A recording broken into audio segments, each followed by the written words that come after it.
नमस्कार, मैं राशि। आप देख रहे हैं नेशनल भारत न्यूज और आइए नजर डालते हैं अब तक की कुछ बड़ी खबरों की ओर। शिवपुरी जिले के किसानों को 10.10 करोड़ फसल क्षति राशि मिली। मुख्यमंत्री ने सिंगल क्लिक के माध्यम से ये राहत राशि वितरित की। एनआईसी के वर्चुअल कार्यक्रम में शिवपुरी कलेक्टर अक्षय कुमार सिंह, एडीएम उमेश शुक्ला, जनप्रतिनिधि व किसान शामिल हुए और साथ ही साथ यहां पर काफी लोग उपस्थित थे। सभी जिला शिवपुरी के किसान बंधुओं को मेरा प्रणाम। आप सभी से मैं अनुरोध करना चाहता हूं कि उपार्जन के काम में आपका उत्पादन खरीदी, अनाज खरीदी के लिए पंजीयन का कार्य प्रारंभ हो गया है। आप सभी से प्रशासन और हम ये अनुरोध करना चाहते हैं कि जिसके नाम पर भूमि है वही स्वयं पंजीयन कराएं। पिछले वर्ष इस तरह की शिकायत देखने में आई थी कि फर्जी पंजीयन जिसे कहें कि किसी किसान भाई की ज़मीन के नाम पर दूसरे कृषकों ने बदमाशी पूर्वक, चातुर्य पूर्वक पंजीयन करा दिए थे।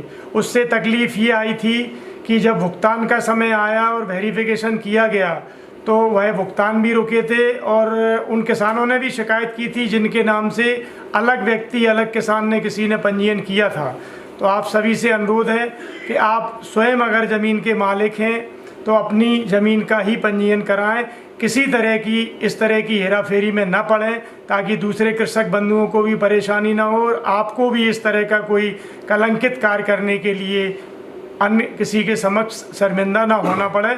यही आपसे हाथ जोड़ करके अनुरोध है।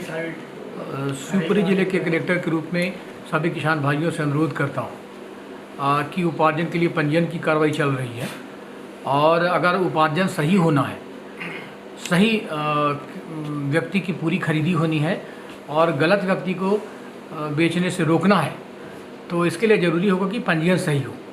अभी पंजीयन की जांच के लिए अधिकारियों की टीम लगाई गई है। जो 53 जगह पंजीयन हो रहे हैं वो हर केंद्र निगरानी में है। इसके अलावा जो एमपी ऑनलाइन से पंजीयन हो रहे हैं वहाँ पर भी लगातार जाँच चल रही है। किसी को कोई कठिनाई ना हो इसलिए ज़्यादा से ज़्यादा पंजीयन के केंद्र रखे जा रहे हैं।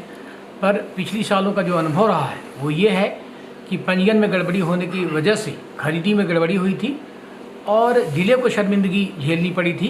कई किसान भाइयों के पेमेंट्स रुके थे और बहुत सारे विवाद के कारण बने थे। इस बार हम चाहते हैं कि ऐसी कोई भी स्थिति नहीं निर्मित हो और अगर कोई पंजीयन में गफलत करने की कोशिश करेगा तो बहुत ही कठोर कार्रवाई करने की तैयारी है।